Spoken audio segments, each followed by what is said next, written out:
students, how are you all? I hope you all doing well. Okay, अभी तक मैंने आपको चैप्टर 1, 2 के आपको important questions for the UP board exams के लिए मैंने बता चुकी हूँ ऑलरेडी। लेकिन सबसे ज़्यादा इंक्वायरी जो आ रही थी वो चैप्टर 5 एंड चैप्टर 7 की आ रही है, डिफ्रेंशिएशन एंड इंटीग्रेशन। इन्हीं से पता नहीं क्यों बच्चों को बहुत डर लगता है, बट कोई नहीं, प्रैक्टिस करते जाइए, ज़रूर सफल होगे। तो आपको मैं थर्ड और फोर्थ चैप्टर वैसे बहुत इजी हैं, डिटर्मिनेंट्स एंड मैट्रिक्स, उनमें ज़्यादा कुछ करने की ज़रूरत नहीं है। थोड़ी सी प्रैक्टिस करोगे वो चैप्टर इजी है, इजीली हो भी जाते हैं और उनका कोई क्वेश्चन पेपर में रहता भी नहीं है जो आप ना कर पाओ। तो उसके मैं बाद में बता दूंगी। फ़िलहाल हम चैप्टर 5 के कुछ इंपॉर्टेंट क्वेश्चंस देख लेते हैं, कंटिन्यूटी एंड डिफरेंशिएबिलिटी के। तो एक्सरसाइज 5.1 देखिए। एक्सरसाइज 5.1 में आपके 10 क्वेश्चंस हैं, तो ये 10 के 10 क्वेश्चंस, इतनी प्रैक्टिस तो करनी पड़ेगी, ठीक है। तो चैप्टर एक्सरसाइज 5.1 के आपको 10 के 10 क्वेश्चंस की प्रैक्टिस करनी है। Okay, now come to the next exercise which is exercise 5.2। इसमें भी सिर्फ आपको dy/dx निकालना है। जितना आप डिफ्रेंशिएशन करने की प्रैक्टिस करोगे उतना ही आपके लिए अच्छा है। ये भी बहुत इजी एक्सरसाइज है। इसमें 15 क्वेश्चंस हैं, एक भी क्वेश्चन आपको छोड़ना नहीं है। एक्सरसाइज 5.2 का सिंपल डिफरेंशिएशन है 8 तक, और 9 to 15 तक आपको इनवर्स ट्रिग्नोमेट्रिक फंक्शंस के डिफरेंशिएशन करने हैं। तो ये भी बहुत इंपॉर्टेंट है।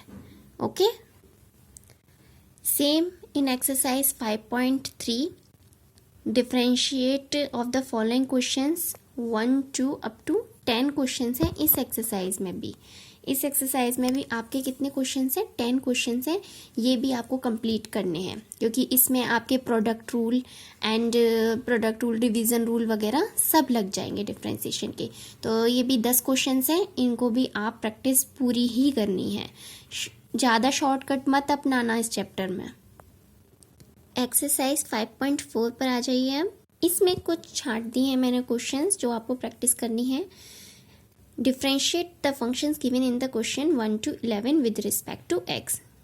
1, question number 1, 2, 3, 4, 6, 7, 8, 9, 12, 13, 15, 16, 17 and 18 in exercise 5.4. Okay. Now come to the exercise 5.5.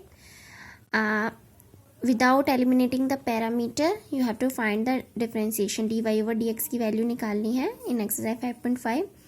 तो इसमें क्वेश्चन नंबर 1, 3, 5, 6, 7, 8 and 11।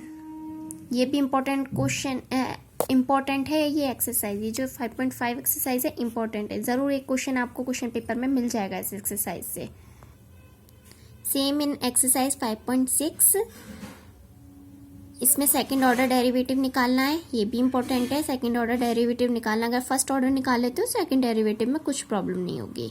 तो question number 1, 4, 5, 6, 9, 11, 12, 13, 15 and 17।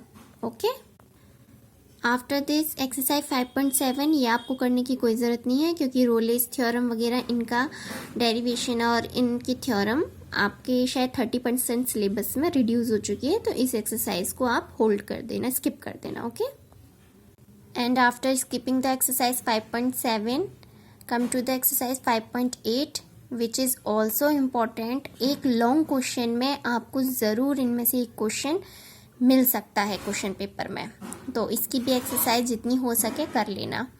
Question number 1, 4, 6, 7, 9, 13, 15, 17, 19 and after this 22 and 23. Okay,